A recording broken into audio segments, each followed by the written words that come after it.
क्या आपको पता है शरीर और शरीरी में क्या अंतर है? तरह के बदल जाने से इतना बड़ा अंतर हो सकता है आध्यात्मिक शब्द में। This video is going to be 2 और 3 मिनट्स लॉन्ग। श्रीमद् भागवत गीता के प्रथम अध्याय में जब अर्जुन जाते हैं युद्ध के लिए और सामने अपनों को देखते हैं तो उनके अंदर मोह आ जाता है। मैं शरीर और शरीर दोनों वर्ड्स पे भी आऊँगी। तो उनके अंदर मोह आ जाता है और वो सोचते हैं कि अब मैं इनसे कैसे लड़ूँ, मैं अपनों के साथ कैसे लड़ूँ। तो भगवान श्री कृष्ण से कहते हैं, वो ओवरऑल गिव अप कर चुके थे। उन्होंने कहा कि अब मैं नहीं लड़ पाऊँगा भगवान।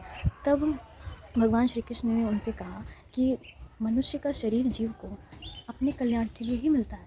इसमें अगर कोई ऐसे स्पिरिचुअल में बिल्कुल डीप मार्ग में होगा तो वो समझ पाएगा कि अपने ही कल्याण के लिए सेल्फिश होना, I hope you can understand, सब फील कर पा रहे होंगे इससे कि अपना ही कल्याण, जब भक्ति के डीप मार्ग में होते हो अपना ही कल्याण मतलब सेल्फिश हो जाना, तो ऐसा नहीं था। तो उन्होंने कहा कि मनुष्य मात्र का ही जन्मसिद्ध अधिकार है परमात्मा प्राप्ति। तो इसमें सोचने वाली कोई बात नहीं है, अपना कल्याण करना ही, क्योंकि परमात्मा हर एक आत्मा का उद्धार करना चाहता है। इसलिए 84 लाख योनियों के बाद में वो हर एक जीव को मनुष्य का शरीर देता है कि हर एक जीव अपना उद्धार कर सके।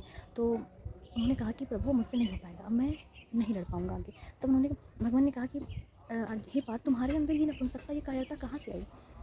तब उन्होंने शरीर और शरीरी का दोनों शब्दों को प्रयोग किया और इसको समझाया। तो उन्होंने कहा शरीर मृत्यु में है परंतु शरीर अमृत में है।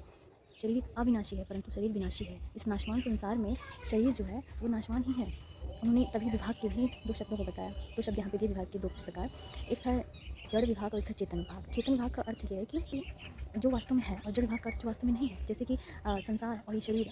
चेतन विभाग का अर्थ उन्होंने ये बताया कि जो वास्तव में है, अर्थात परमात्मा और सारे के सारे जीव। तो परमात्मा हर एक जीव को उद्धार करने के लिए 84 लाख योनियों के बाद में उसे मनुष्य का शरीर देते हैं, उसे कल्याण करने के लिए। सब सारी चीज़ें उन्होंने बताई, उनको ज्ञान दिया।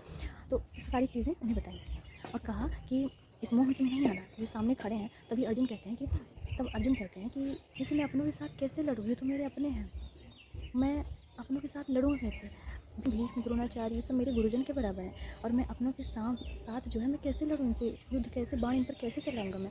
तब भगवान कहते हैं, भगवान श्री कृष्ण कहते हैं कि यहाँ पे तुम्हें इन्हें शरीर नहीं, शरीर ही समझना है, मुँह में नहीं आना है। क्योंकि भगवान की लीला देखा, क्योंकि वो चाहते थे कि अर्जुन के अंदर ये बात आई और जिससे वो अर्जुन के साथ साथ गीता का ज्ञान दे सके हम सभी को। तो उन्होंने कहा कि अर्जुन ने कहा कि मैं इन पर बाण कैसे चलाऊँ, ये तो मेरे अपने हैं। इससे अच्छा तो अगर मेरे हाथ इनके रक्त से सने हुए होंगे तो जिस तरह से धन की कामना करने वाले को भोग भोगते हैं, उस तरह से मैं भी भोग को भोगूंगा। तो उन्होंने कहा करके आप बताइए, मेरे कल्याण की बात बताइए। देखिए यहाँ पे अर्जुन को समझ आ चुका था, ना मैं सन्यासी हूँ, ना मैं ब्रह्मचारी हूँ, ना मैं गृहस्थ हूँ, ना मैं वानप्रस्थ हूँ, ना मैं पुरुष हूँ, ना मैं स्त्री हूँ। अर्जुन को इतना पता था अपने कल्याण की बात, इसलिए अर्जुन कर रहे थे। क्योंकि ये सब चीज़ें बस संसारिक व्यवहार के लिए ही सत्य हो सकती हैं। परमात्मा प्राप्ति तो शरीर को होती है, शरीर को नहीं। तो शरीर विनाशी है परंतु शरीर अविनाशी है।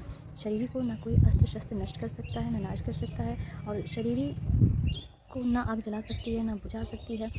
शरीर नष्ट नहीं हो सकती है जी। और शरीर जो है संसार के नाशवान है, तो नष्ट हो सकता है, इसका विनाश हो सकता है एक ना एक दिन। तो शरीर हमें किस लिए मिला है? कर्म सामग्री के लिए मिला है, जिससे हम कर्म करके, और जब एक कर्म का फल हो तो कर्म फल के संबंध विच्छेद से ही योग का निर्माण होगा, और योग से क्या होगा?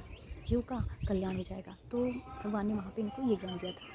और उसके बाद में तुम्हें ऐसा नहीं समझना है कि ये तुम्हारे अपने हैं। यहाँ पे तुम ऐसा समझो, उन्होंने कहा कि तुम्हारे अपने नहीं, यदि तुम्हारे अपने होते तो सामने नहीं होते, तुम्हारे साथ में खड़े होते। तो अर्जुन को समझ में आया। और शरीर जो है ये कभी भी विनाश नहीं हो सकता, इसका जन्म मरण से रहित है शरीर, अमर है शरीर। परंतु शरीर ऐसा नहीं है। जो शरीर जन्म मरण से रहित है, शरीर को ना कोई अस्त्र काट सकता है, ना कोई शस्त्र काट सकता है, विनाश कर सकता है, इसका अविनाशी है, जन्म रहित है। शरीर ये बढ़ना, घटना, बदलना, उत्पन्न होना, नष्ट होना, ये सारे विकार शरीर में उत्पन्न हो सकते हैं परंतु शरीर में नहीं।